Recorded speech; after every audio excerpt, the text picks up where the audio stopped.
Welcome to the Technical Brief, dear investors, speculators and traders. As earnings season is upon us, I thought today I will talk about an expected earnings move. What do I mean with this? What do we expect the day before earnings are being released? The move of the underlying security to be the next day, especially at closing. Where will we end up and what tools do we have available to make this educated guess? I will start with running you through how the practical approach works, then the theory behind it, then I'll start criticizing a little bit the theory behind it, how we can improve on it, and we will all do that with a real life example. I hope you'll join the little presentation, and I'll see you in a second on the smaller screen.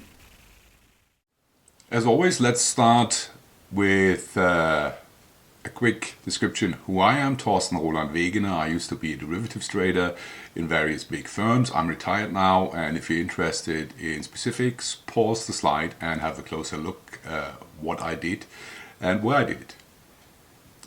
There is always the risk disclaimers, the evil risk disclaimers. Everything I'm going to tell you today serves purely educational purposes and shall by no means be misconstrued as investment advice.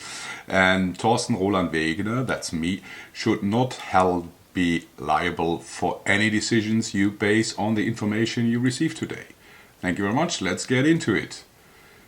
What was the motivation for this little video? Obviously, one of the cartoons I received during, well, I think it's a month ago, but that gave me the idea to shoot this little video.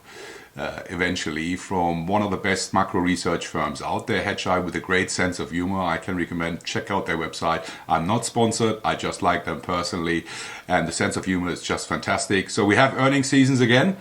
Let's get into it. Practice, theory and interpretation. And as always, it's good to start with a quote: "To expect the unexpected shows a thoroughly modern intellect," by Oscar Finnegal O'Flaherty. Willis Wilde, a poet, writer and thinker best known as Oscar Wilde for Dorian Gray, obviously.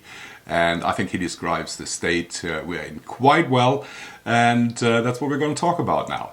Let's start with the practitioner's approach. Obviously, earnings are coming up. Dividends come up a little bit later. Obviously, that's a consequence out of earnings.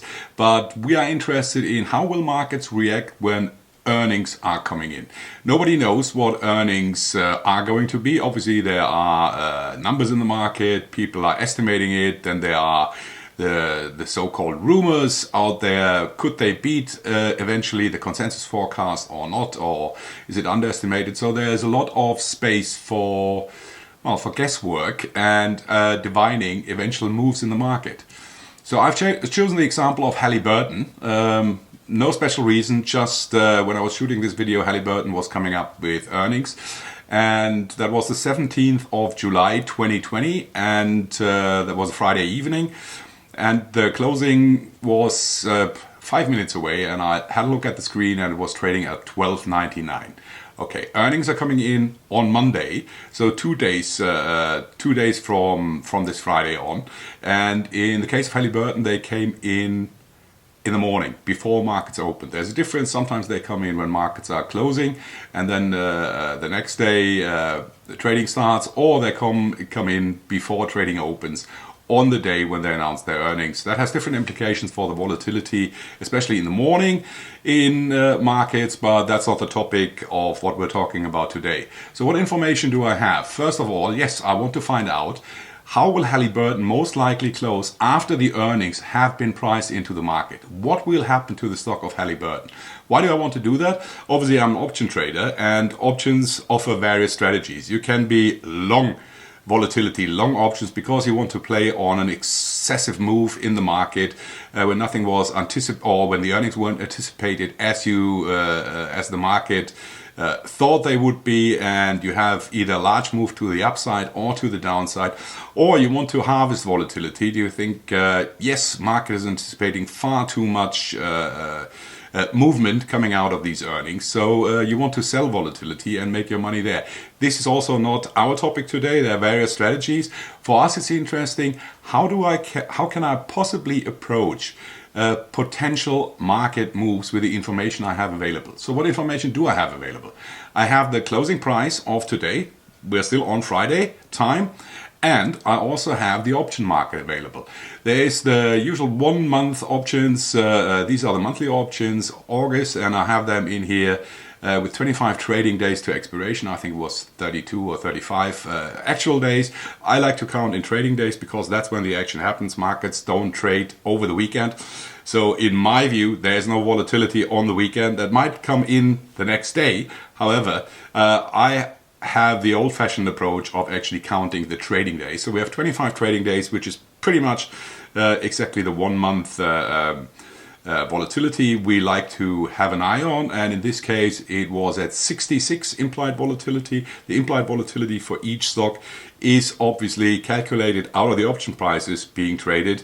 The best example is the VIX index for the S&P, which gives you this implied volatility for the index, but obviously for each individual underlying security they have their own volatility and they have their own individual implied volatility. What market participants guess what might happen in the future. So that's not enough. That is very good information we can use when we construct a longer term view, but this is a binary event. What do I mean with binary event? Obviously markets expect a move to happen once earnings are announced, right? And then this move shall be good for a couple of days because everything people anticipated will be priced into this one move and they make the decision, and after that it usually gets a bit quieter. So that's what we have, a binary event. We are on Friday today, on Monday they release earnings in the morning, and then on Monday evening you want to have an idea how did they close. How do we do that? We go into the weekly options. The weekly options have the advantage they expire every Friday, so you have data. They are not the most liquid options in the world, but hey, they're out there, they price the markets, and there's a certain degree of liquidity in them, and we can use the information they provide. So what are we gonna do to assess how possibly Halliburton will come in on Monday? Not with the earnings, we don't have an idea about that. We only can follow the estimates in the market. We are interested in the move of the underlying security and how will the closing be. We do it on the closing basis because I looked at the closing on Friday, and because the data I'm using is closing based, we look at the closing on Monday evening. So what you can see here is the screen, the trading screen of Tastyworks, one of the best trading platforms for options for retail investors out there. Again, I'm not being sponsored, I just like it personally. And there's some information we would like to use for this case. You can see here, obviously the price in the top, it's about $13, and we look at the money options, which are at 13. Then we have the calls and the puts, calls on the left, puts on the right with bid and offers, and we have the implied volatility in the outer columns. This will give us additional information to make our guess. So how do we proceed? First of all, we determine the price of the closest at the money straddle in the weekly options. Obviously, that's the closest tradable option products we have out there. We sum that up and then we simply divide it by the price of Halliburton on Friday evening, $12.99. Why do we do that? Well, let's get first through how we're going to do that. Very simple step. Halliburton trading at $12.99. The calls are the 13 calls, the at the money calls, that's important, are trading between with a bid of 0.47 to 0.51, and the puts are trading at 0.53 to 0.58. So I took the liberty to simply take the mid-market price and construct the straddle. So we bought one call and bought one put, or sold one call and sold one put with a strike of 13. They add up to $1.05. And then the next step is as simple as you could possibly think. We simply divide this by the price of Halliburton, and the percentage being thrown out gives us the expected percentage move of Halliburton after they've released the earnings. That's 8.01% to the upside and 8.01% to the downside, and that obviously has to be the price of the straddle again. I said obviously, I'll explain what I mean with that in a second. Now it's an important point. This might happen with a probability of 68%. And that does not mean with a probability of 68% we go up by 105 or go down by 105.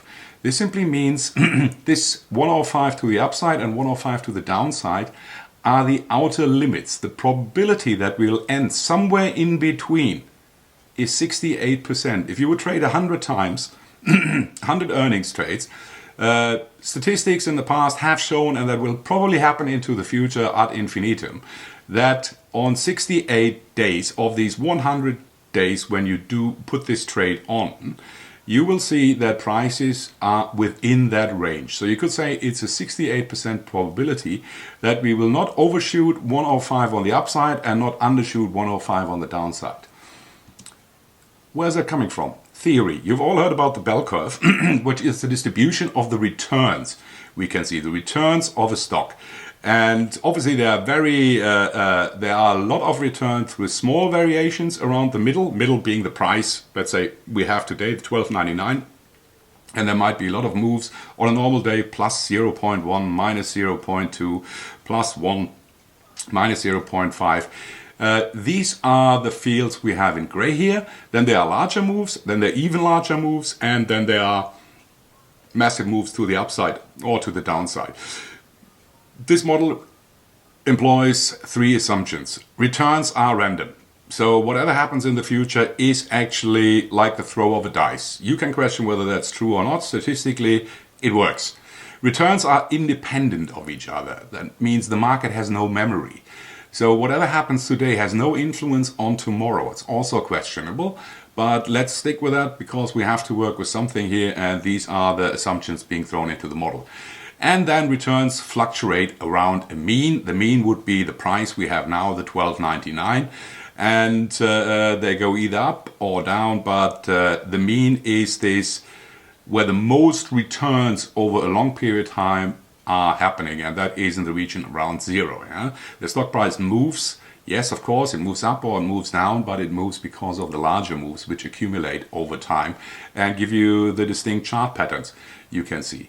So we expect on the next day earnings coming in anywhere you can see on the chart, building up the green dots and obviously the red dots. There's also possibility that this might happen. We don't know the future. However, what we can say statistically, in the past, the probability that we'll end up in this bracket is 68%. 68% of all moves will happen within this bracket, which is light gray, and that's one standard deviation move. The remaining will happen outside these borders. Yeah, obviously it will add up to 100, but in a two standard deviation move, we will have a 95% probability. That means that all returns we observe with a 95% probability will fall into that wider range. Okay, it makes sense. And then with a 3 standard deviation probability, 99% will fall in this bracket. Obviously the expected returns are spread out wider. Makes intuitively sense. Yeah, what's going to happen? Yes, I can give you a 99% probability that we'll see either a huge move to the upside or a huge move to the downside, and that we'll stay within that. The further you widen it out, the higher the probability gets that you catch all price distributions you have in there. And then obviously that is the thing that everybody's afraid of or is interested in, the toxic moves we can see when we are beyond the 3 standard deviations. So where does our put and call come in, the straddle? Well, the straddle is actually covering this scenario. A straddle is priced on implied volatility of the options. We're at the money, and it's priced on a 1 standard deviation move, which means you buy this straddle for 105, and this shows you that you have to pay $1.05 to have a probability of 68% that we stay inside, or a 32% probability that we move outside. Here you can already see if you buy a straddle, your probability is smaller that you're going to make money than when you sell a straddle. And that's what a lot of people do. They sell a straddle, and the straddle at the money is priced on the 1 standard deviation, gives you 68% probability that you will stay within the confines I just put here on this screen. And that's what you receive your premium for if you sell them. And that's what the buyer is buying, because he wants to have these 32% outside the barriers if he bets on a large move. So what do we see in practice here? Now that volatility actually describes how a stock will move to the upside and to the downside over a longer period of time. And if you can anticipate this correctly, you can again work with probabilities. What is likely going to happen? What is not going to happen? Now you can see I went into August, the 30 day, the 1 month expiration cycle, which is generally used, like in the VIX index, for the S&P, in this case for Halliburton, to give us the volatility and the estimate how this stock might going to perform over a longer term. And out of this we can construct a so-called volatility cone, which you can see here. This is simply the application where we say, okay, on day one we expect the stock to go up by a percentage or down by a certain percentage. The further out we move in time, the more room the stock has, obviously, time to develop to the upside or to the downside. That explains why the cone is widening. And what you can see here is the one standard deviation. This is in the confines of the cone. 68% of all possible returns would be at expiration. And we can extend this, obviously. The cone will get wider in this case because time is going into the future. There's more time to move. But it still holds that 68% of all anticipated returns will fall within the confines of the upper barrier and the lower barrier we can see here. For your benefit, I've also put in now a 2 standard deviation move. That is, you remember, including the green bars you can see in the background. 95% of all possible moves will fall within the confines of these barriers. That is very interesting, obviously, if you want to buy and sell options.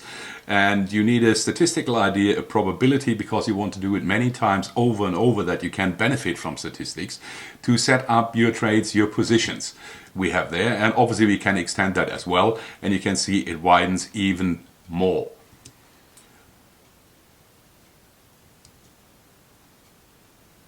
So that is all based on the 66% implied volatility we saw in August, the calculations here, and it's easy enough, you can do that on an Excel spreadsheet. What's all behind it? It's the so-called square root of time rule. I've written the formula up here. The expected move is simply the price of the security multiplied by the volatility multiplied by the square root of the time horizon you're looking for, divided by 252. 252 is the trading days, and the time horizon, if you would look for 1 day, obviously you would divide 1 day by 252, take the square root, multiply it with the volatility and the price, and then you have your move for 1 day you could expect to the upside with a plus or with a minus to the downside. Obviously, when we look at earnings, that doesn't make too much sense, because in earnings we always try to put these a couple of days worth of move into 1 day. That's when the market reacts. However, for longer terms, you set up an option position for 2 weeks, 3 months, a year even. This can be a very helpful tool, and that's the so-called square root of time rule, which will give you these cones. In this case, it's a 2 standard deviation cone. It simply looks prettier. You've seen the narrower one earlier. And this can be applied to any security out there that is trading, as long as you have a reasonable estimate for the implied volatility here, in this case, the August expiration with 66% implied volatility. So, one last word on accuracy. What you've seen here now, the square root of time, that's the expected move. I've just explained it. This is true for small time periods, but mathematically it's not correct, because we're working in 2 worlds here. Volatility is a concept based on returns and not on prices. So we've actually compared apples with bananas here, if that is the saying. You can correct for that, and you'll be a little bit more accurate simply by splitting it up in 2 moves, by using the logarithm. I put that in here, you see it with the E, with the expected, where we simply transform the volatility of the returns into a price movement. If you're interested in that, have a look on my video Predicting Markets. The first part there, I explain it a little bit more in detail, that the normal distribution is beautifully shaped for returns, and that's a logarithmic distribution for prices, because prices can't go negative, right? You can only go to 0 in a security if you're not trading oil futures, which we've seen in the past. Anyway, it should go down to 0, but it can rise infinitely, which we have seen, well, almost infinitely. We have seen with many stocks who are going ballistic or parabolic this time of the year when I'm recording this video. And for the downside, obviously, again, I've adjusted it so you can see there's now a minus in front of volatility, simply to give you the cone for the downside in a mathematically accurate logarithmic term in relation to the prices. What implications does that? Why do I bring that in here? In the next chart, you can see the simple cone I've demonstrated earlier. That's a 1 standard deviation. How over a longer period of time, we would expect markets to trade and stay with a 68% probability within these boundaries of the cone. If we use the accurate model, I've superimposed it on here, you see hardly any movement. That's why I'm saying it's working for shorter time periods, perfectly fine. But what will happen if we go further out in time? And for that purpose, I've simply used 2 standard deviations to make the cone a little bit wider. Here you can see the standard we used before, and that's what you will see in all publications or on most other websites out there. However, if we adjust it appropriately for the price action and said, okay, it's actually logarithmic price distribution, not normal distribution like the returns, then you end up with this scenario. And as we're all interested in capturing the big moves to the upside and to the downside, this will give us a far more correct estimation of what's going on there. And you can already see it will overshoot on the downside, and it will underestimate the moves to the upside in this scenario. So if you use the normal version, the legacy version I showed you at the beginning, everybody is using, for shorter periods of time, fine, don't worry, it will work nicely. However, if you go further out or you're interested in a wider spread of the move, you have to take into consideration that when you use this not accurate, the legacy model, you will overestimate potential moves to the downside and you will underestimate potential moves to the upside, which obviously has an implication on how is volatility priced. And that makes it very, very interesting for the professional to have a closer look at it and consider longer term option strategies on an accurate distribution model, taking this into consideration. I've called it the geek section. I'm a bit of a geek. I just wanted to bring it in because I don't want to be corrected for, oh, you used an old model or that's not accurate. That's why I put it in here. And let me close with this. Obviously, I'm shooting this on Tuesday at the moment, so Monday has already happened. I had to wait and I wanted to get Halliburton in. How did it move? What did it do? So that was our estimate, simply derived out of adding up the puts and the calls on the weekly options and then assuming that we will see 1 week's worth of cone on this one day put in, and we had a 68% probability that we will not overshoot $105 to the upside or undershoot $105 to the downside. What happened? Closing was at 13.41, so we went up by 0.42 cent on the dollar, and out of 68% probability went a 100% certainty. As my colleagues in physics would say, the probability density function has collapsed, and this is the outcome. However, on a side note, we didn't see any collapse in volatility in Halliburton, which is very interesting because, especially on the short side, why do people do this trade? After earnings have been released, obviously all the anxiety is out of the market, and on a general term, volatility usually drops, and you want to participate. You've sold options, volatility goes down, your options get cheaper. Obviously the market moves either to the right or to the left, to the upside or to the downside. So you want to be able to, you will lose a little bit of money if you sell the straddle on the upside or the downside, depending on where the stock moves, but you will make money if volatility collapses. And obviously you hope that you'll make more money on collapsing volatility than you lose on moving deltas. That's all I want to say for now, and I will address the other topics I mentioned, obviously, in another video. Thank you for being my guest today, and Godspeed to all daring investors, speculators, and traders. Bye-bye. See you the next time.